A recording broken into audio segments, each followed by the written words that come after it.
Right. This is Nick Redding, and you're listening to PreserveCast. And today we're just thrilled to be talking with Daniela Holt Voith, who is the founding principal of Voith and Mactavish Architects, VMA. And we're going to be talking all about the work that they do, the work of a preservation architect, and how you balance contemporary and sustainability and historic all in one structure, and keep that structure still meeting its needs. But before we get there, we're going to take a step back like we normally do and get to know the person that we're talking with. So, I think people might be curious, how do you end up becoming an architect? So, Daniela, where did you grow up, and what kind of put you on this path to this unique aspect of architecture?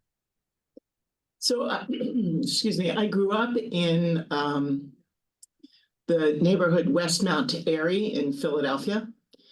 And it's a kind of beautiful it feels suburban, although it's part of the Philadelphia city itself. But it was developed in the mid-1900s, early 1800s, and has continued to thrive to this day. It is filled with beautiful historic houses, of many different styles. And then I went to a school not far away, Germantown Friends School, and that also is in an area that has many historic buildings, which really caught my eye as a youngster. How I became interested in architecture really grew out of a combination of interests in anthropology, interestingly, and fashion design. And I thought that those two interests could combine, morphing the interest in clothing into buildings so that those buildings could support human interaction. And that's where I was in high school. And I took an indirect path towards completing my master's degree in architecture, but it's really started from there. So what was the indirect path? I'm curious because, well, I ask because, there are people who are listening who are like, well, I've kind of gone down this road. I can't become an architect, or I'm at this point in my career and I can't do that. Yeah. And I think one of the things that we learn through these interviews is that there's rarely a direct path. I mean, every once in a while we find somebody who's like, I knew I had to be an archaeologist, or whatever it might be, but it's not as common as I think people think it is. That's so true. And, when you're a developing personality and a developing intellect, you really don't know, right? And I went to Bryn Mawr College that did not have an architecture program, but it had a newly formed major in the history of cities, the history of architecture. So I signed up for that. And then I also took some design classes at the University of Pennsylvania. Then in the middle of my college career, I for some reason landed an amazing job at a company called the Architects Collaborative, which was located then in Cambridge, doesn't exist anymore. But I was so fascinated by this experience that I opted to take a year off of college and continue working there, trying to make up my mind whether I wanted to go back and complete my liberal arts degree or go directly into architecture. At the end of that year and 3 months or so, I said, you know what? Most of these people that I'm talking to here have never read great literature, don't know how to speak foreign languages. They don't have the well-rounded education that Bryn Mawr was really offering. So I went running back to Bryn Mawr. Then when I graduated, I worked for another architect. Then I got into Yale, which is fantastic for me. It was my first choice. And I worked there studying there for a year and a half. And then again, I took a year off. So I took that year off and worked for another architect. But at every juncture, I was making a set of decisions that say, is this narrowing my opportunities or is it broadening my opportunities? And I really was interested in academics, so teaching, I was interested in writing some, I was interested in design. And so I kept saying to myself, well, I finished this degree, I could do any of these.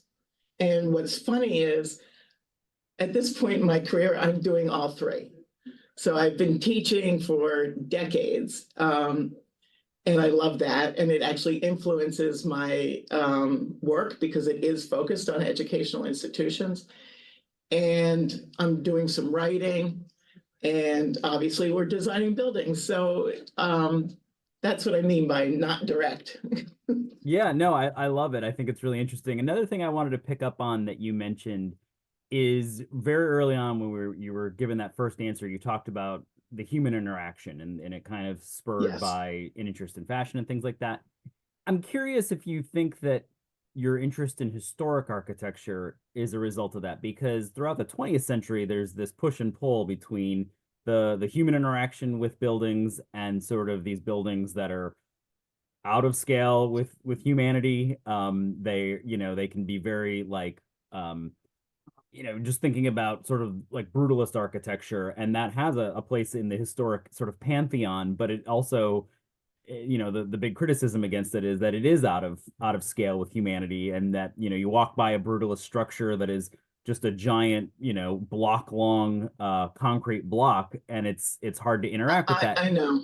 I'm Yes. curious if that is what drew you to historic architecture, or what was it about historic architecture? Because, not every architect gets involved in historic architecture, but you did.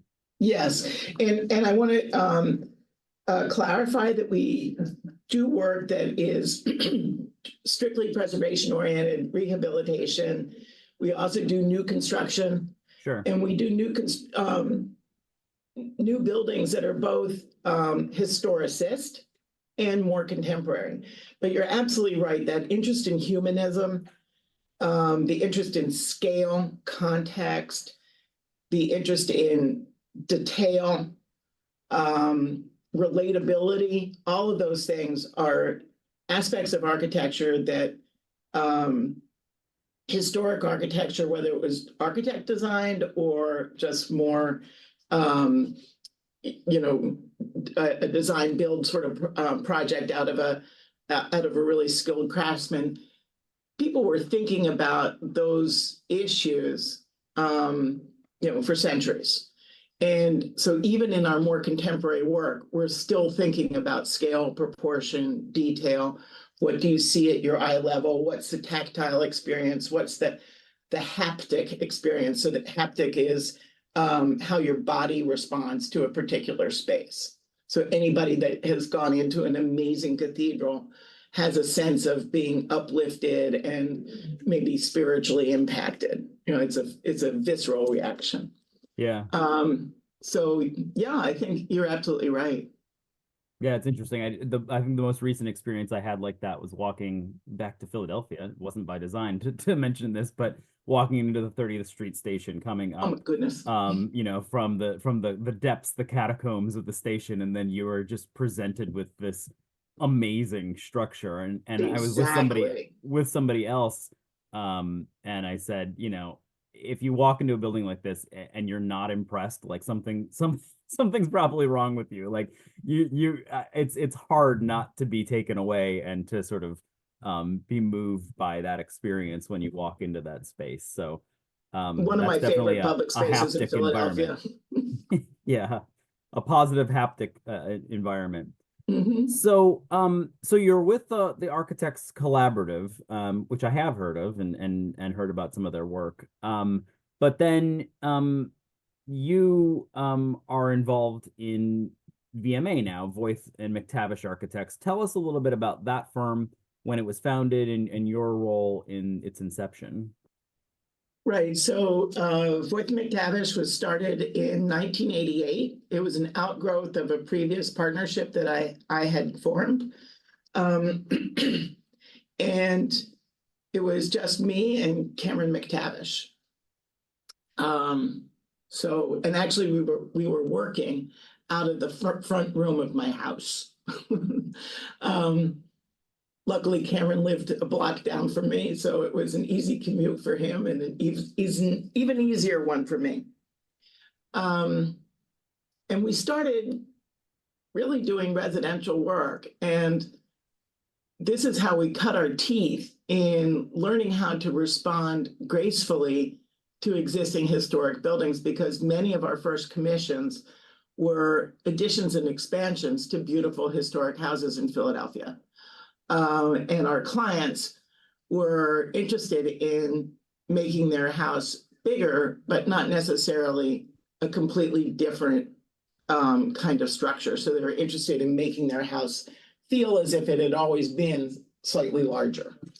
So we quickly learned how to respond to buildings that were built out of masonry, or if they were clapboard, or if they were, more shingle style or more Georgian. So it was a very flexible and I don't know if it was intuitive, but a studied response to the historic context that we were working within.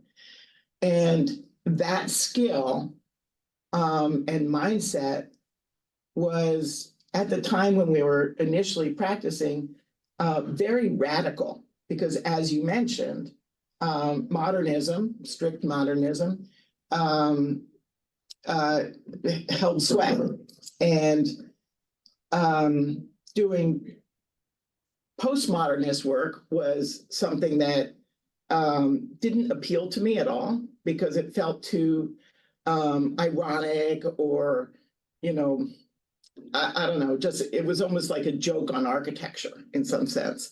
And Cameron and I were much more interested in responding directly to the materiality and the original architecture of the buildings we were working with.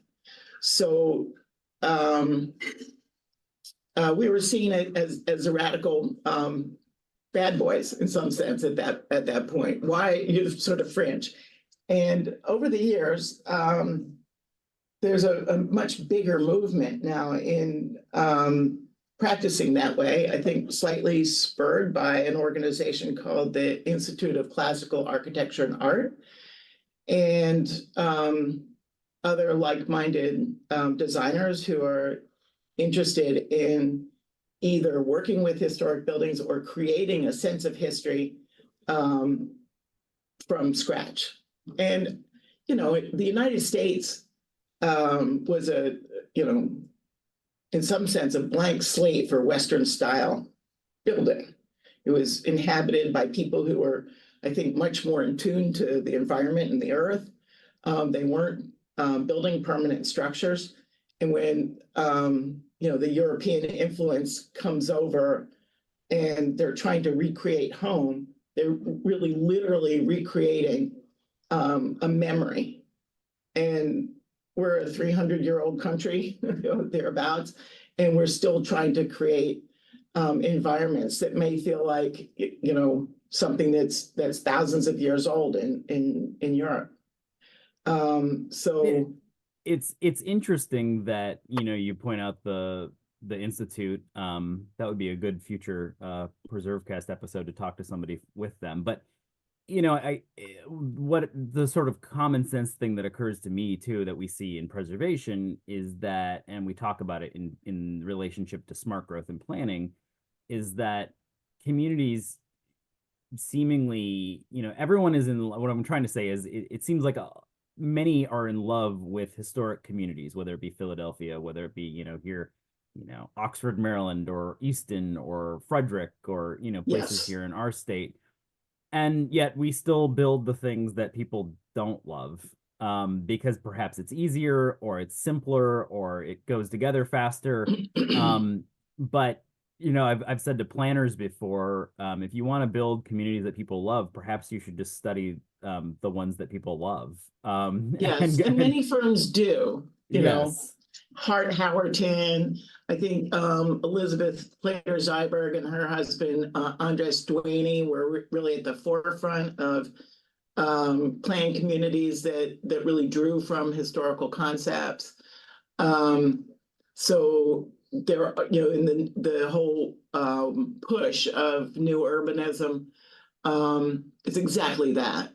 But yes, developers are developers, and they're interested in lowest first cost, a high return, rather than an institutional outlook, which is we're building something for the centuries.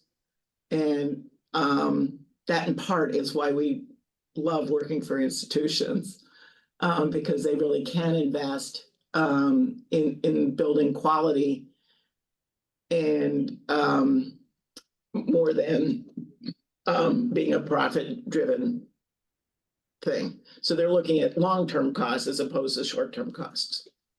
So you've worked on, a number of different projects, and we could talk about all of these. And I think what's valuable for the listening audience is that this kind of gives us an eye into the world of the architect. So now we kind of have a sense for your worldview, the kind of architecture and the projects that you've worked on and what interests you, the scale and the style.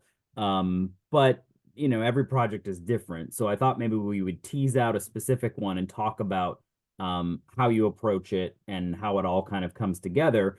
And since PreserveCast is powered by Preservation Maryland, and we're based out of Maryland, we record this here in Maryland, we thought we would talk about a project in the town of Oxford, Maryland, which is a charming little place, and we'll let you describe it. But it's a community center that you worked on there. So why don't you kind of paint the picture for not only what is Oxford, but what is this building that you worked on?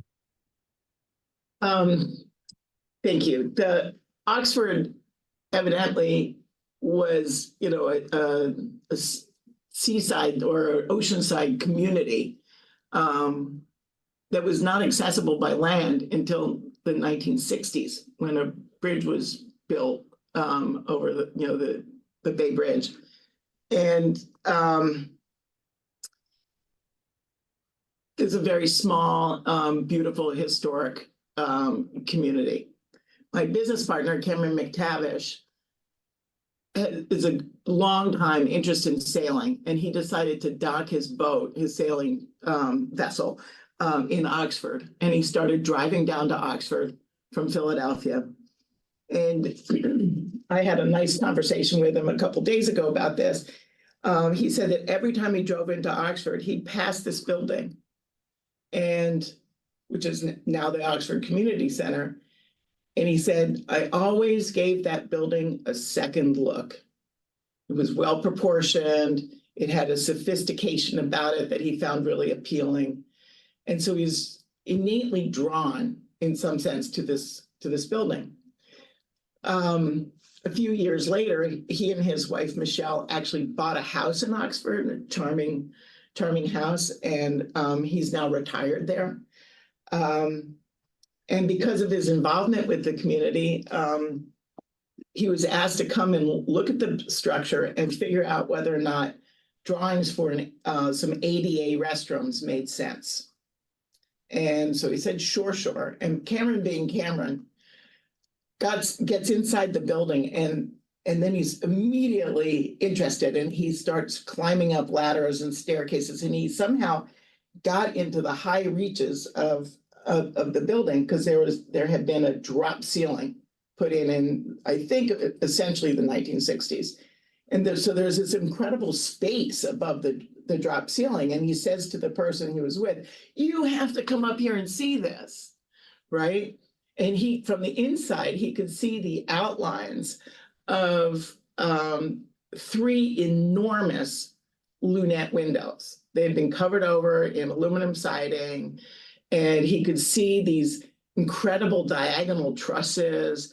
And he gets down out of that space and starts talking with the community and the people who were inhabiting this building, which is the Oxford Community Center, saying, you really need to, give some love to this building, rehabilitate it.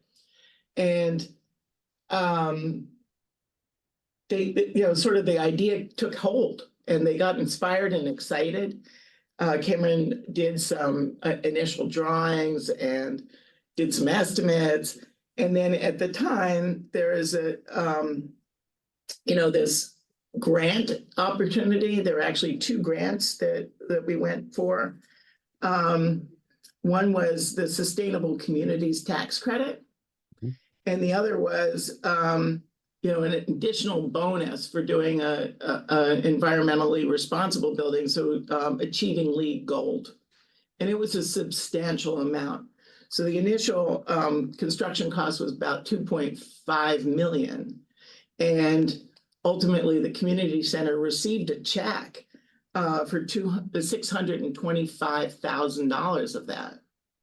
So it was a much smaller lift than that, 2.5, which is a huge amount of money for a small community. But the result is that they made the building completely ADA accessible. The lunette windows were restored, built in kind, so that the kind of industrial look of the original was matched. The trusses were exposed, and the building, I should back up and say that the building was originally a school. It had 6 classrooms, and the center space was what we call a gym, a cafetorium. So I went to one of those schools that had that. A lot of schools had a gym and cafetorium. And one classroom per grade. It was an elementary school, so 6 classrooms. And it's a very flexible plan, it turns out. So the 3 classrooms are now been repurposed into a kitchen, a reception room, some classrooms. And now the theater aspect of that central space has been brought back to life. So it has a performance component. And there are things that are happening in the community center every day that bring life to the community, whether it's art or music or performance or a political meeting. There's all sorts of things that happen in that space. So it has literally brought more life to Oxford.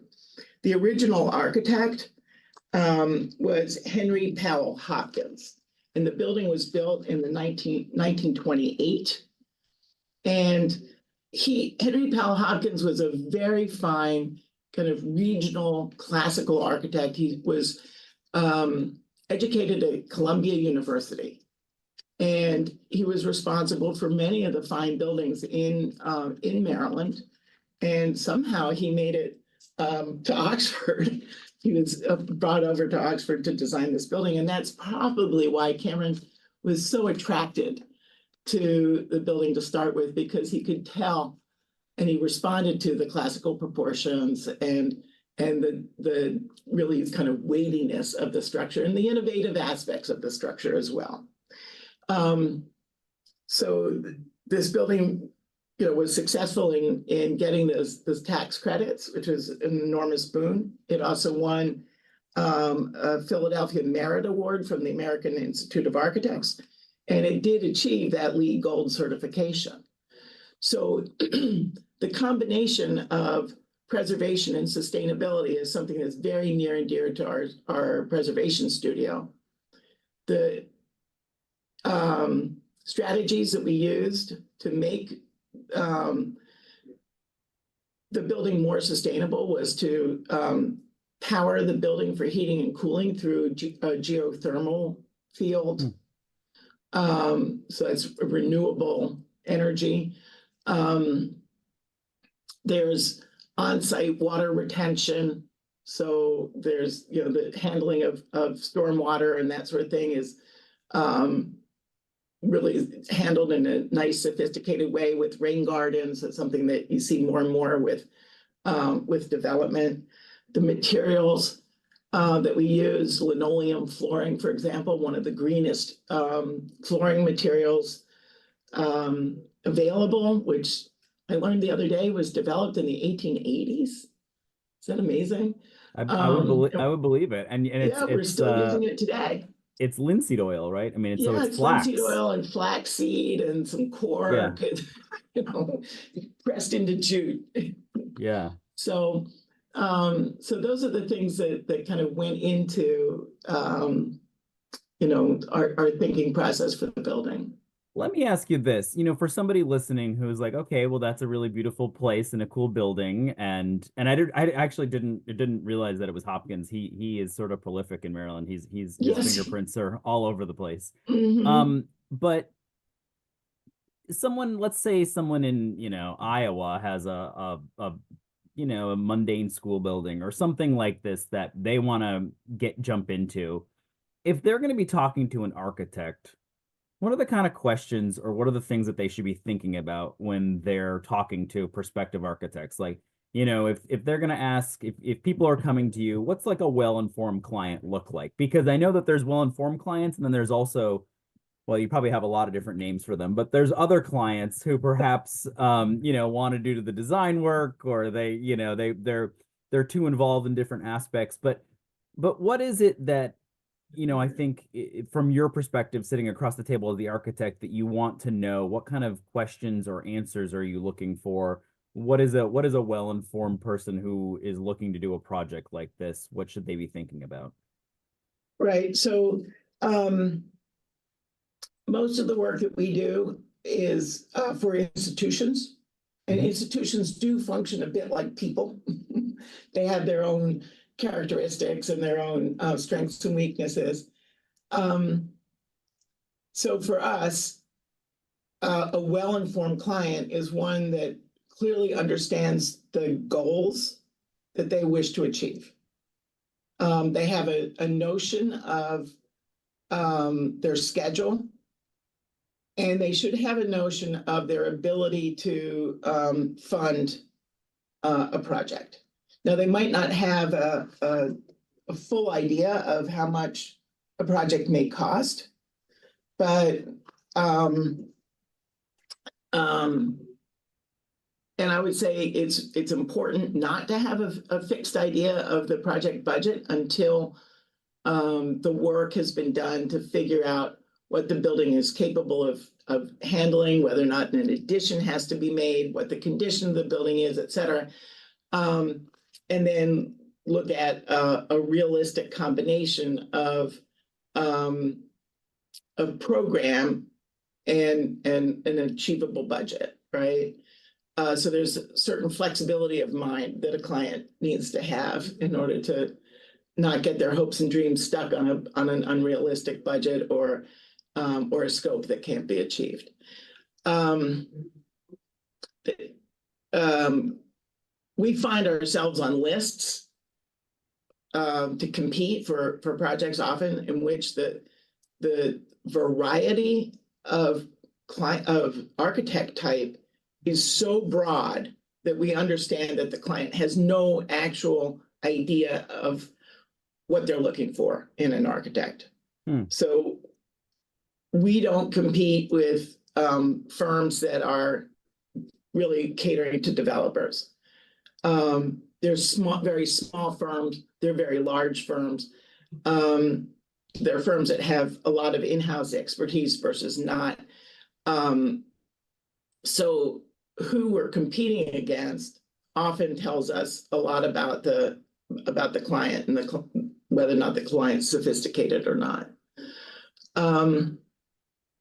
Is there But in any case, still we're looking for somebody who's, when we're looking for a client, we're looking for a client that is excited about what they're doing, passionate about it in some ways, and has done enough strategic thinking that they understand where they're going with this project. And then two follow-ups to that. Can an architect assist with that kind of strategic thinking? And much more nuts and bolts, is there still sort of a basic rule or a percentage that you should expect to spend on architecture as a component of the broader project? Or is that Oh, kind of okay. out So, the, yeah. so the scope of our services and our fees. So what we like to do is to, in the programming phase, so that's the development of the spaces and the square footages and the adjacencies, right? Developing what we call an architectural program. We meet with our clients, and there's usually a steering committee, and then there may be various smaller interest groups. So, at Oxford, we might have been talking to the art people or the event people. right? And each of those have slightly different takes on what is needed out of a building. And we can help with questions like, well, what's really working well for you? What do you want to keep? And what do you want to let go of? And what's your aspiration? So that level of strategic thinking we can help with as the needs relate to physical plant. What we shouldn't be involved with is where the institution's going as a whole. Do you want to grow? Do you want to, push a particular agenda? Do you want to, there's all sorts of broader questions, and those questions should be well understood before a building project is undertaken. The second aspect of your question, the one about fees, is difficult to answer because our fees always respond to a particular project and how complicated it is, what array of other consultants we need, sub-consultants we need. We may need a civil engineer, a structural engineer, materials conservation firm, a painting restoration company, a lighting consultant, an acoustic consultant. If you don't need all of those, then the fees are going to be less. If you do need all of those, then the fee's going to be more. Our fees tend to be comprehensive in terms of the overall scope.